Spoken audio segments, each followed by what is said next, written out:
Hey guys, what's up, and welcome to the KP3 Community Podcast. Today we are talking about an interesting topic. We are talking about the highest incident rate of injury at the elbow in MLB history. We are talking about a self-inflicted wound upon some of the top players in the game. We're talking about the COVID period, the 2020 season. I'm going to show you guys an inside look at what some MLB workload data looked like, what it meant for somebody to be built up during that time, and the mistakes that were made by players that put themselves at a much higher injury risk. We're also going to take a look at what the MLB could have done differently and what they did to cause that injury spike. So fun topic today. We got a fun AMA as well at the end. Stick around for that. I have some practical application for you coaches out there, especially that are looking to implement workload management and or have an assessment process that doesn't include workload management currently. So we're going to talk about that pretty at length today. Let's dive into the topics today. Don't forget, if you haven't already, head over to our website and check out kineticprobaseball.com. Go to KP3 Community. You will find our injuries in baseball report for free. You will check out the Arm Care, the Future of Arm Care course, where we talk about our KP Bands product and how we are focused on measuring strength daily, how you can use the KP Bands daily with your athletes and auto-regulate their arm care. And then lastly, have, of course, our Winning with Workload course, where we talk about in detail everything in terms of workload management. Those courses constantly updated, constantly going through new materials there. We have some really great releases on the way for that, and maybe even a new course at the end of the year. We will see, trying to get that out right now. So let's dive into our first topic tonight. We are going to be talking about the highest injury rate in baseball history. When we talk about injury rate, we're talking about the elbow in this case for pitchers. We're going to be talking about the 2020 season, as I mentioned, and we're going to be talking about specifically the 3.5 times incident rate of injury at the elbow for that 2020 season. So a shortened season, obviously due to COVID. Refresher here, spring training hit, guys got shut down just after spring training. Season began, they gave them a month to be prepared for season, and we saw 3.5 times the injury rate. Even though it was a shortened season, we almost had the exact same totals of total injuries, total arm injuries in that season, that shortened season, as we would in a regular season. So depending on how far back in the calendar you look at previous years, you would say that arm injury rate was the same, if not about the same, or more, depending on how far back you go. Pretty amazing that we had that many injuries, something that I feel could have been prevented, but definitely something for us to learn from. And we're going to talk about that here today. So without further ado, let's dive in here. I'm going to bring up my cursor. I'll show you guys some arrows today. So this data set is actually Nick Martinez's data set. We love Nick, been working with Nick for 8 years here. Nick was actually playing in Japan at this time, but nonetheless, seasons parallel. This is what many MLB pitchers would have gone through. So if you look at what we do with Nick, I'm going to go ahead and explain this chart real quick. So if you look over here, we have one-day workloads. For those of you who are not familiar with what a one-day workload is, one-day workload is all of the summation of your throws in a day. So catch play, long toss, bullpens, game day.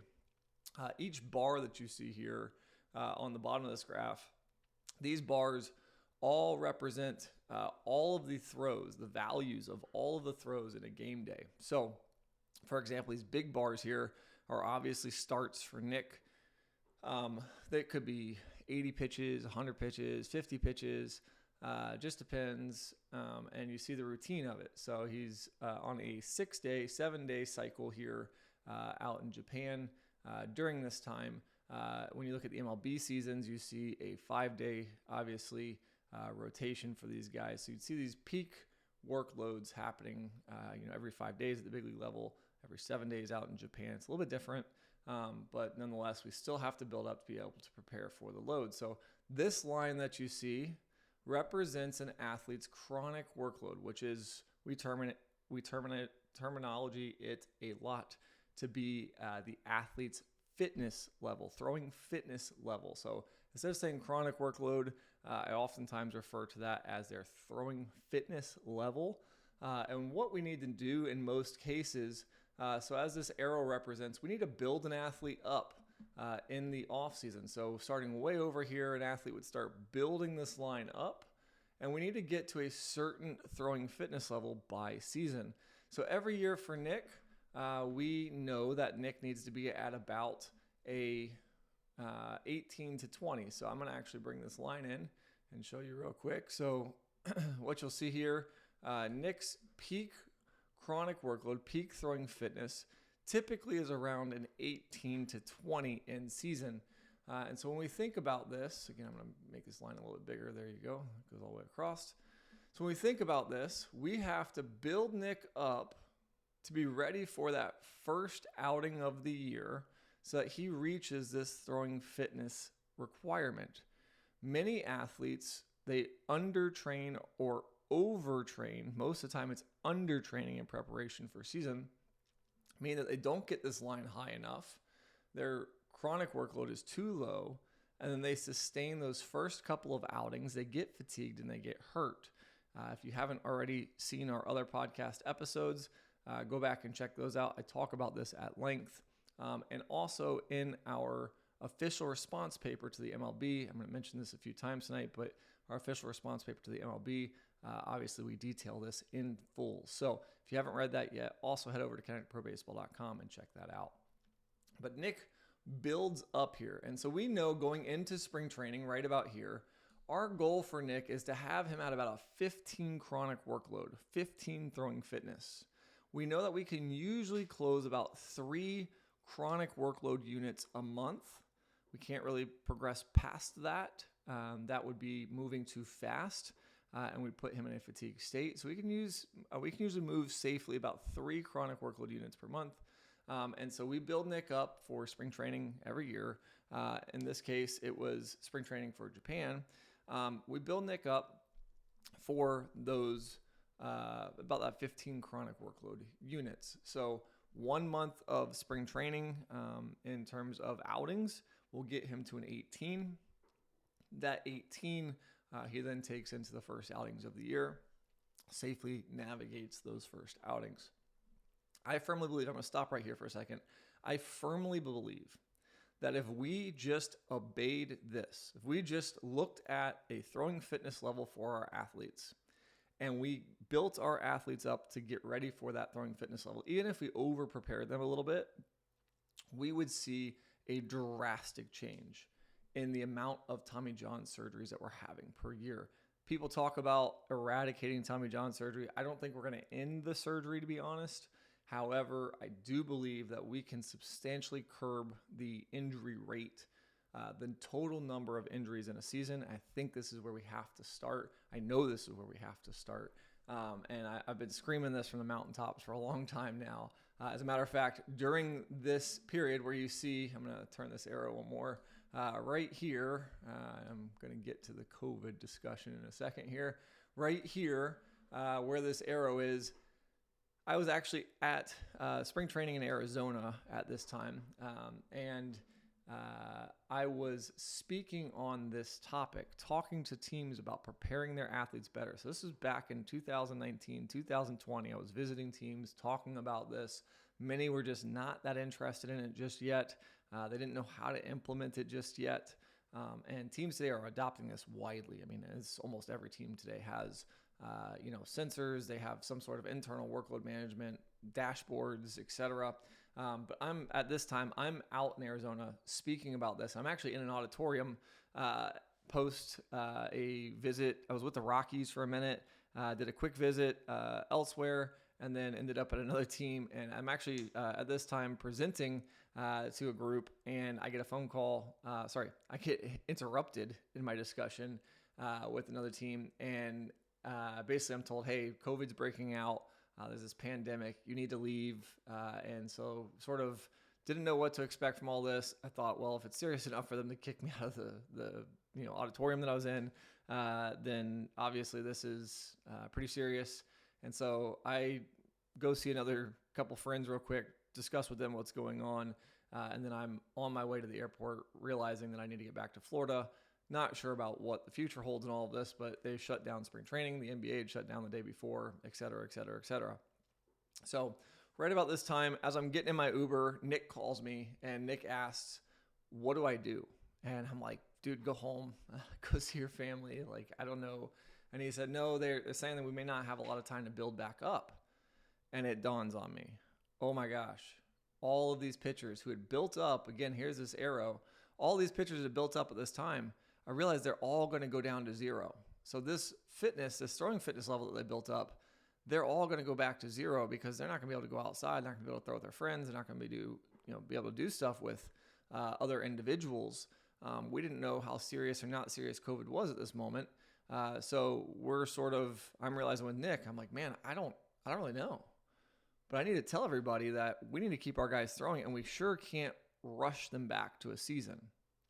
So we came up with a strategy with Nick. We said, we're going to hold you at a 12. I just need you to play long toss and try to find a way of throwing the net. Whatever you can do, just hold yourself at a 12 throwing fitness. That was our strategy. And you see that here. All of this pink is him staying at that 12 during that COVID shutdown, those lockdown periods. Here is Nick holding that pink, that 12 at that time. And so what we realized was, okay, Nick is going to be ready to go in about a month. So again, let's talk about it. 3 chronic workload units per month, or 3 throwing fitness units per month. In this case, if Nick's at a 12, they're giving him 1 month to build back.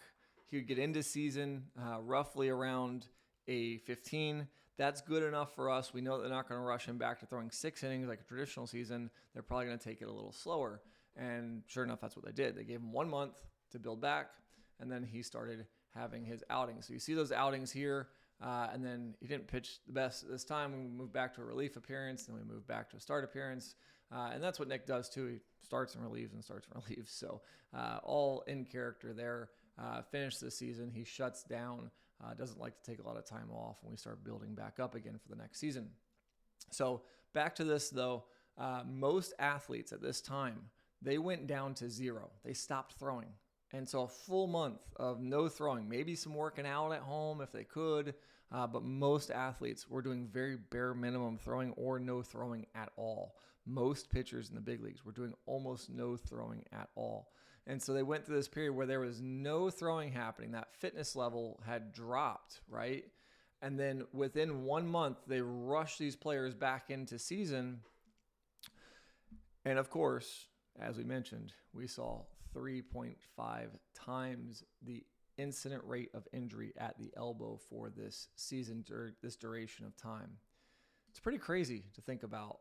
If we had just extended this period 2 months, 3 months, right? 2 months, we would have been fine. So let's think about the factors here, right? I think this is really important, especially as parents out there listening. This is really important to understand the factors. Players, if you're listening as well, really important to understand the factors here. These players were being pressured by TV contracts. These players were being pressured by the MLB on contract and salary. They want to be paid for that season. Most of them needed to get paid for that season. And so you had money, so you had financial obligations here, and most of it boiled down to money. You had fan pressure, fans wanting players to come back and play again. And then you just had players just wanting to play because they wanted to play. And that's not unnatural, no matter how old you are as a baseball player. I think it's important to recognize players want to play. They don't want to sit at home. They don't want to do nothing. This is their life. This is what they know. So when you see those player meetings back then, you hear a lot of discussions about the amount of time and making sure that they get as much of the player contract as the TV contract as possible. And so these players were getting involved in trying to find a shortened time frame at which they could get back onto field. And most teams, even in this case, were limiting the role of starters, for example, or the role of relievers. Instead of starters throwing 6 innings or 5 innings like you would traditionally see at the start of a regular MLB season in April, you were seeing a lot of pitchers going 2 to 3 innings. However, still, 1 month buildup was not enough for these pitchers. They were not built up enough to sustain that load.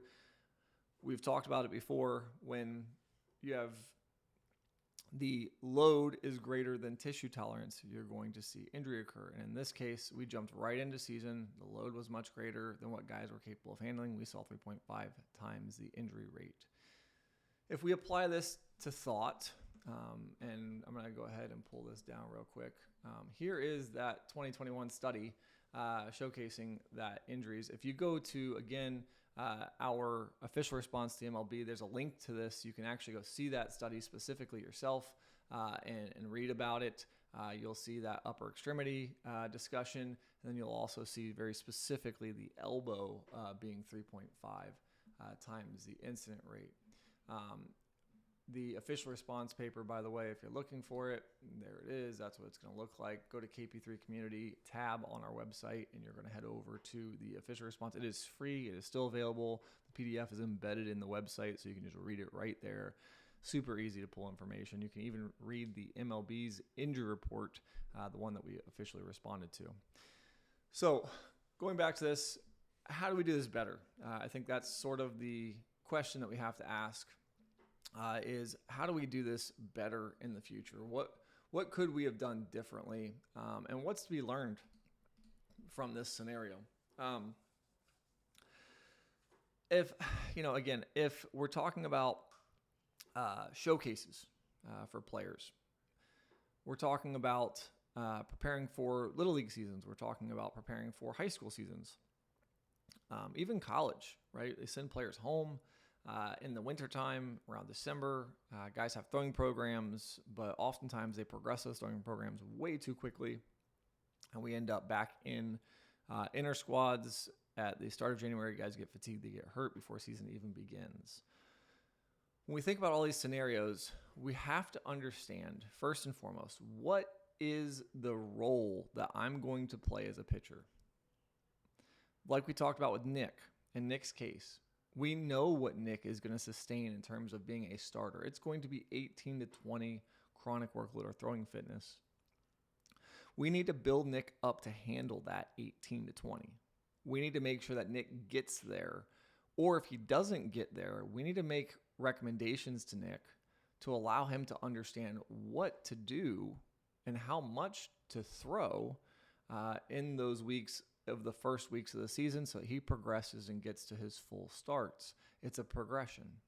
Once we get into season, it's easy. It's just repeat each and every week. And that's why you typically see the injury rate go down. So if you look at like the 2013 study from Posner, the epidemiology of Major League Baseball, again, April is the highest incident rate of injury in the MLB. Every month after that goes down.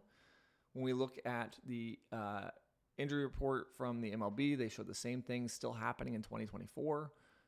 Injury rates go down as the season goes on. The reason for that is it's routine. Guys, if they can get past those first couple of weeks, that first month, typically what you see is guys fall into that routine and their body adapts and they just can handle that load. They're built up to handle it. Their body adapts to that load.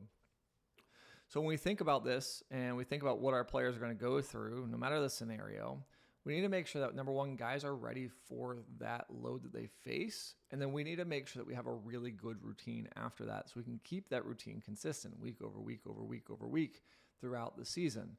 When we talk about off-season preparedness, oftentimes coaches believe that 2 months is enough. But as you guys saw there from Nick's data, we planned 4 or 5 months in preparation to get him ready for those first starts. That's how you get to an 18 to 20. Again, 3 chronic workload units leading up to season. Typically, guys don't start at 0. And this is one of the big issues when we talk about, for those of you that are really into the data and workload management and building out your own dashboards, etc., typically start talking about guys and we look at the AC ratio and we look at chronic workload and we let chronic workload start to calculate itself and we start at 0. Chronic workload does not start at 0. So there, if I took Nick, we'll use Nick as the example again. Nick's been pitching for majority of his life, all of his life. Nick is a big leaguer in his mid-30s. You're telling me that Nick starts at a very low fitness level? Nick could roll out of bed tomorrow and throw a baseball, 30 times at 60 feet with no problems. The question is, how much can Nick do on day one in his throwing program? How much should he do? Those are questions that are hard to answer. But knowing Nick, working with his program, and having been building those programs for a long time now, we typically don't start at 60 feet for 30 throws. We don't do that 3 times a week. We build him up from where we believe his throwing fitness maybe begins. So each coach, depending on how you design your throwing programs, we can move 3 fitness units per month. If we're starting a guy off at 5 chronic workload units or throwing fitness units, then we can move 3 off of that. So now you can kind of extrapolate out, how long does it take me to get ready for my role? You also need to project or know from the previous season, if you pitched in that role, what was from a projection standpoint, what was my throwing fitness during that season? If you're going to be a starter, my recommendations, and this is maybe many of you out there don't have the resources or don't yet know what you need to be prepared for, but if you're going to be a starter at the high school level, typically you need to be around a 12 to 15. If you're going to be a starter at the college level, it's 15 to 20. If you're going to be at the MLB level, it's usually 15 to 20, 18 to 20. Depends on how much work you do in between outings, not necessarily just how much you do in outings.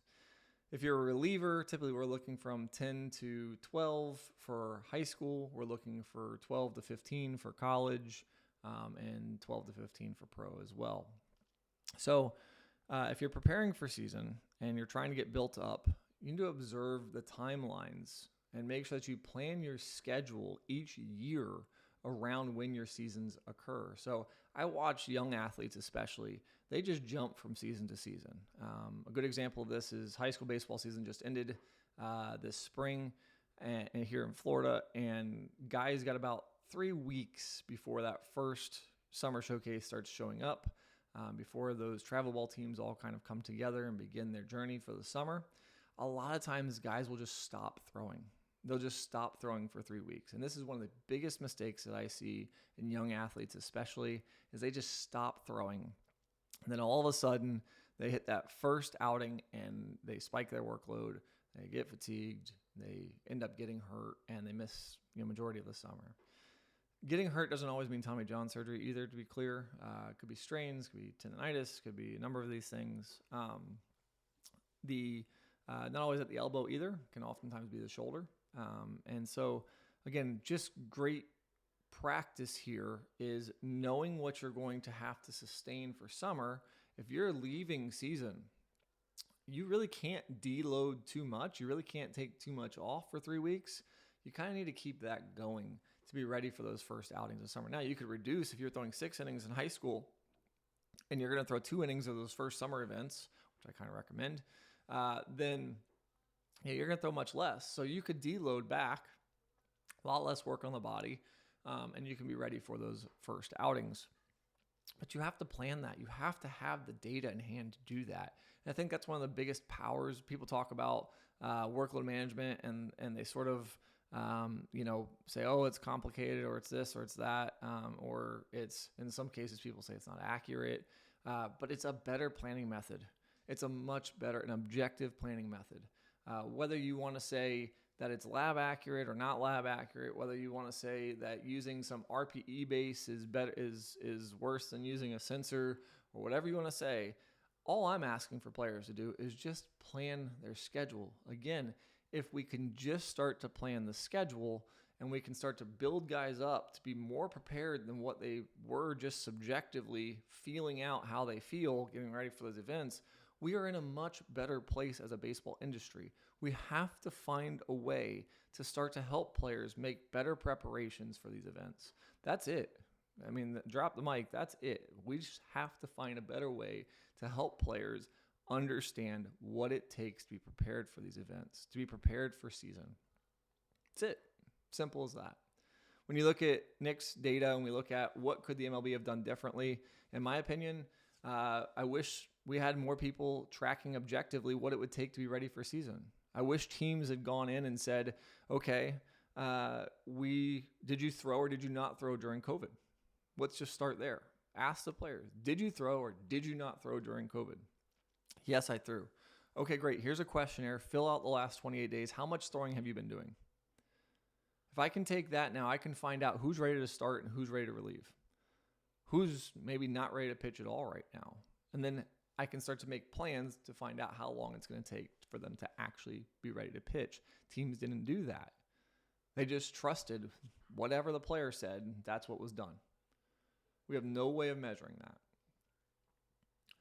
Second piece to this is, even though we have traditional roles, starter, reliever, etc., when we came back off COVID, MLB teams should have looked at the roles of individual players and said, hey, listen, everything's off the table. If you're a high-level starter and you haven't been throwing enough, we might have to relieve you a bit. We might have to give you one inning. You might be an opener. You might be an opener for us instead of a starter. And then the next week we'll push you to two innings. And the following week we'll push you to 3 innings. Now you can start to extend that. It would have been a different ball game to watch, but it already was a different ball game to watch. There were no fans in the stands. We were getting starters to go only 2 to 3 innings anyways. We should have just prepared our athletes better. We should have objectively understood our athletes' position better. And it wasn't from a lack of saying it. I mean, I was all over the place talking about it. I was on all sorts of news outlets talking about this. MLB teams knew this. We sent information to the front office of the MLB. We sent it to teams. We met with teams. We met with, pitching coordinators and GMs. And we talked to all of these people about this process, about what needed to be done. And so many of them just didn't listen. And so many of them just didn't know what to do. Take not listening off the table for a second. Let's just say they didn't know what to do. And that's because fundamentally, we just didn't have the ability for most of those teams. They just didn't have the ability for most of those teams, didn't have the ability to objectively track their athletes, didn't have a plan in place to track those athletes in that way. Today we do. I mean, we have the abundance of resource. Most of these teams are tracking with sensors today. Most of these teams are using our dashboard or other dashboards to track athletes. So the question becomes, if we were going to go back and do this all again, what would we have done different? Well, we would have given athletes more time.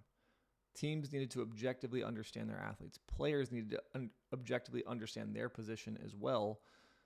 And we needed to better manage the expectations coming off. If players were locked down in those states that especially were not able to do anything, we need to be very cognizant of that. The guys that were able to do more and throw more, okay, maybe we leaned on those guys for a while and we progressed that. 1 month was not enough. But in the future, moving forward, this isn't about another COVID breakout and planning for another COVID breakout. This is now understanding the data and what that data means to the greater picture of baseball. We want to lower the incident rate of injury per season. Here you go. We have that data in hand. We know April is the problem. And if you had questions about April and why April was the problem previous, this COVID study talking about this COVID season should leave no doubt.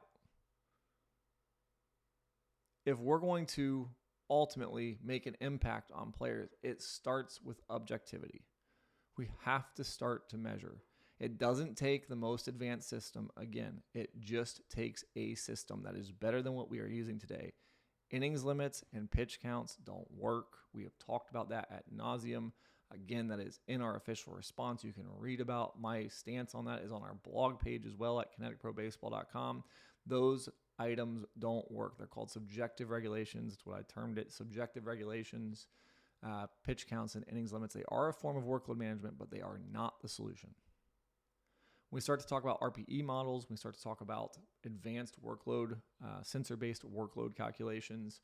We're talking about going in the right direction. There's absolutely no reason, especially at the highest levels, that we should not be implementing these things.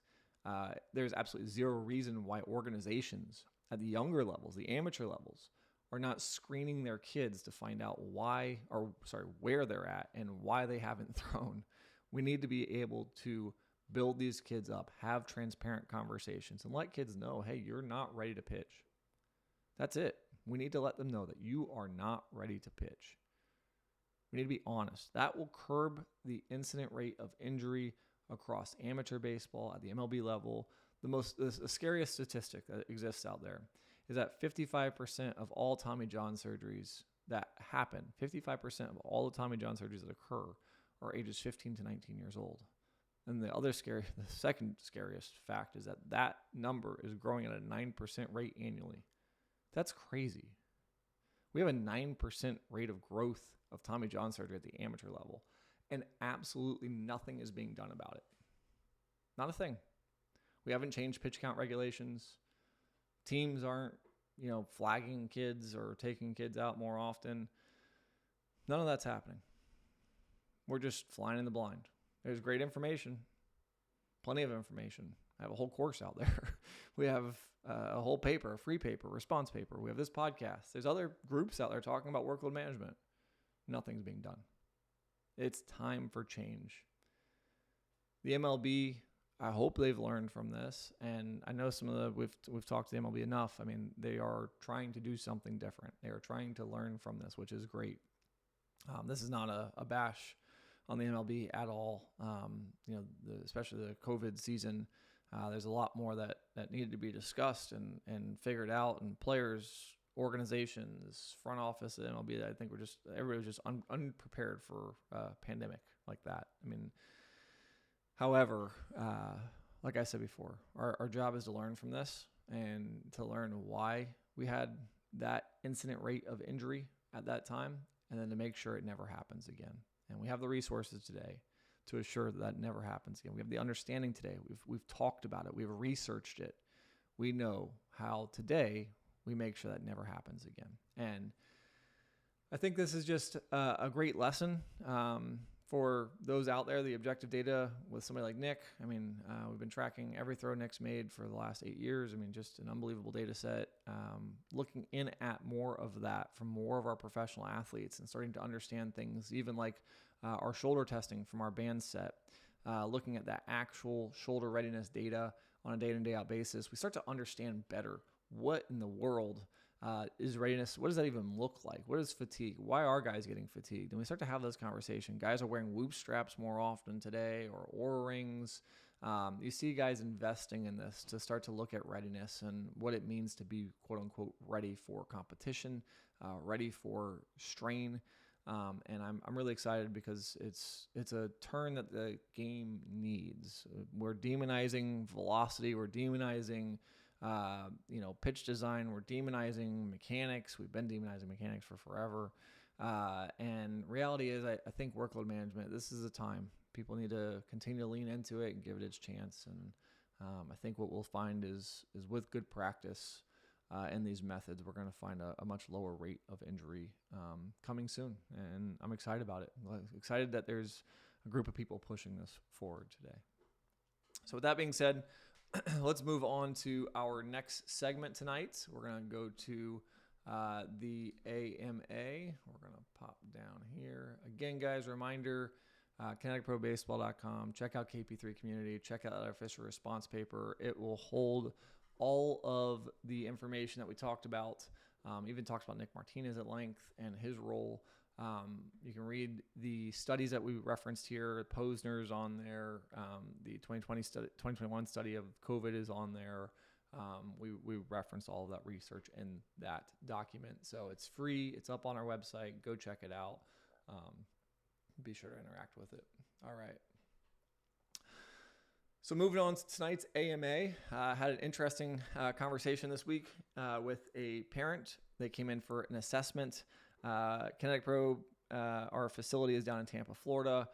We actually train a lot of people know us for our online materials around a lot of this material, workload based especially. But we train our athletes down in Tampa. That is the home, our lab. It's where we train about 350 athletes a year in our facility. We've had some really big name MLB guys the last couple of years especially. But every Wednesday and Saturday we have assessments for our athletes, our new athletes just getting started up with us, and also our returning athletes getting their monthly check-ins.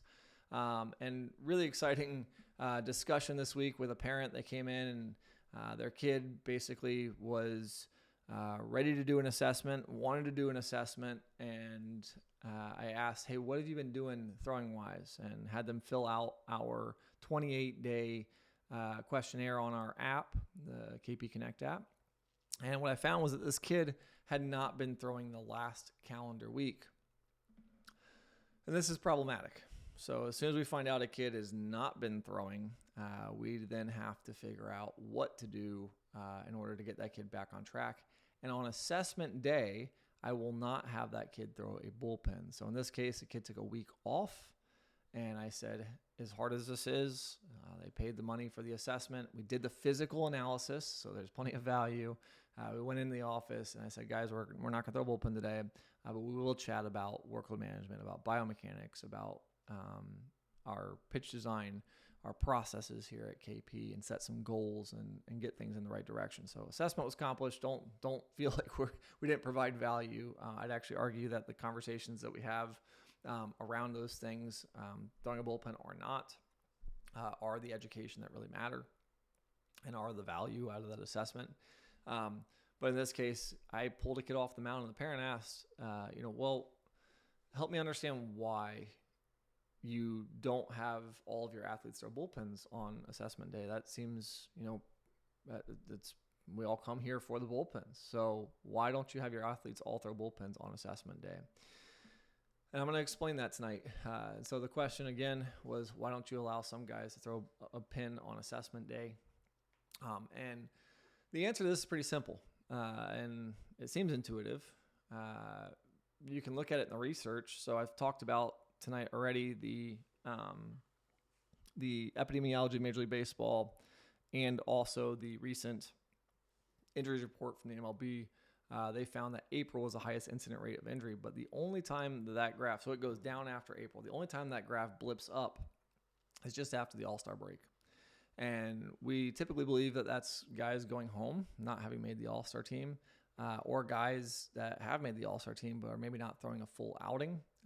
Guys detrain for that 1 week, come back the following week, make their first start back, and end up getting fatigued and potentially injured. So we see that blip up every year in those studies, and it's something we need to fend off. If we look at AC ratio and obey the AC ratio in this case, we would see the same thing. Guys would take a week off, the next week coming back, that recommendation from ACR, even though the first couple days might be a little high, we start to see that ACR, we see spikes in workload if we go too hard in those first couple days back. So we typically build our athletes back up, introduce them to intensity again to that week and a half mark, and then that into that second week, we can typically get guys back on the bump, depending on how much fitness they had built up and a number of other variables, but that's typically about the mark if they're coming out of season. So in this case, we had this athlete come in.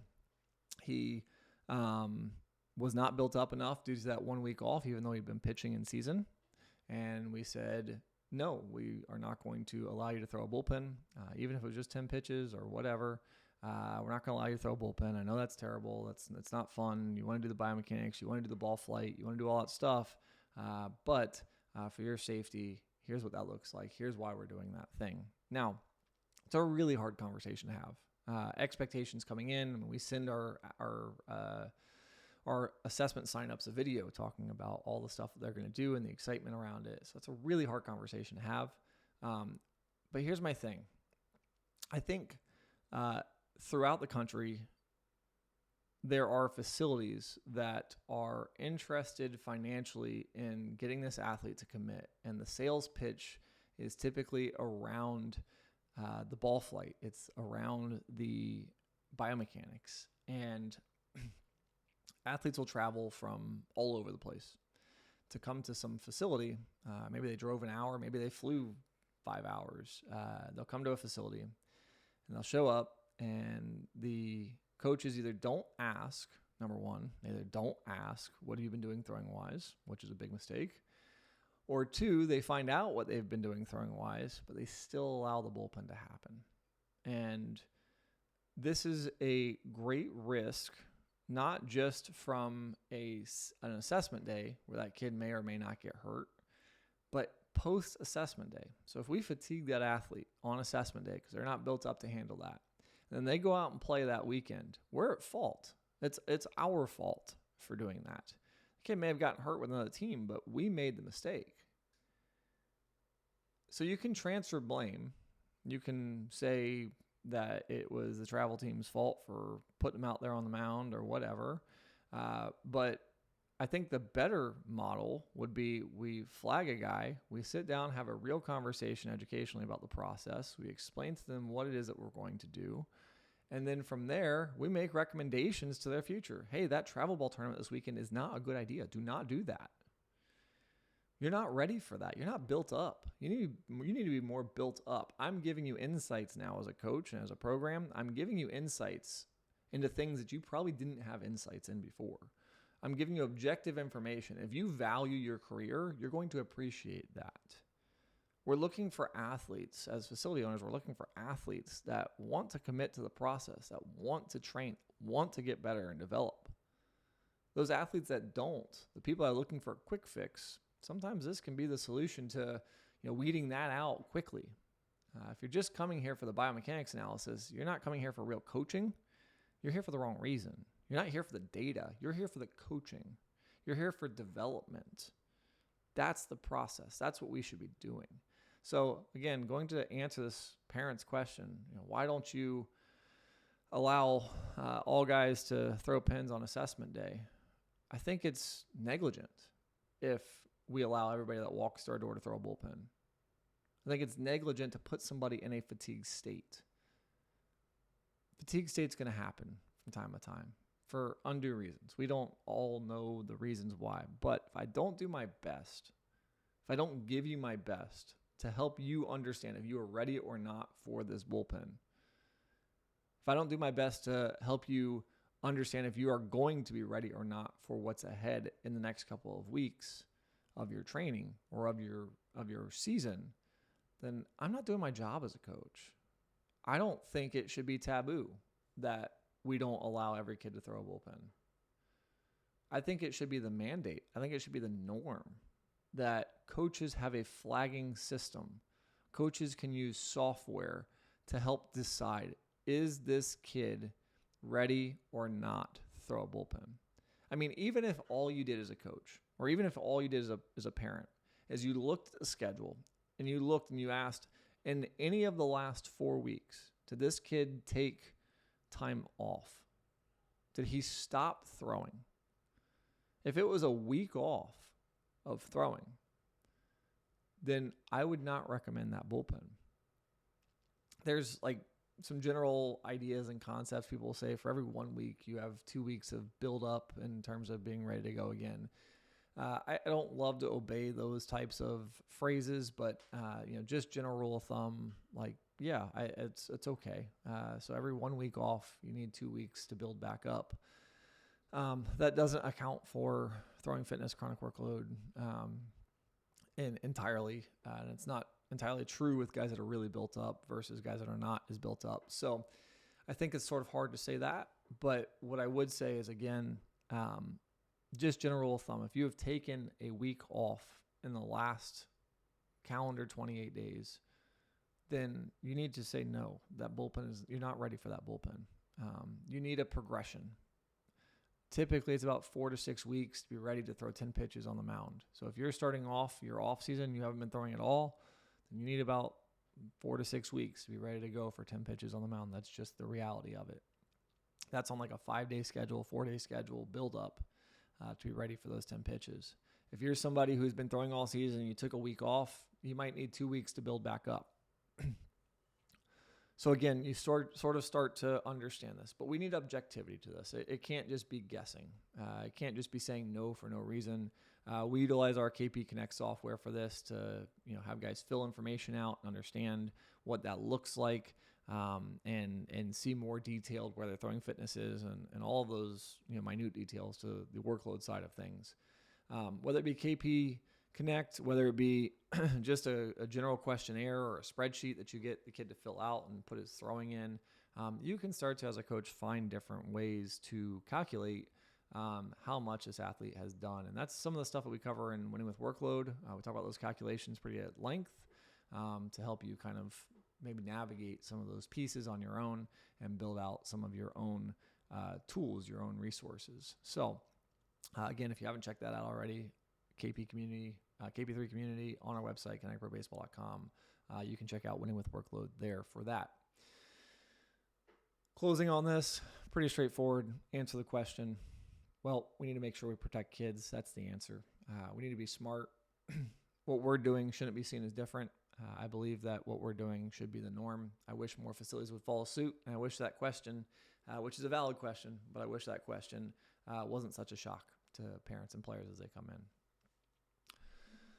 Moving on tonight to our last segment, the wrap. Guys, appreciate you guys checking out our channel, KP3 Community Podcast, and the KP YouTube channel. Here's my one ask. I'm not going to ask you to like and subscribe. I'm not going to ask you to hit any buttons, any of that. I don't care. Frankly, I don't care.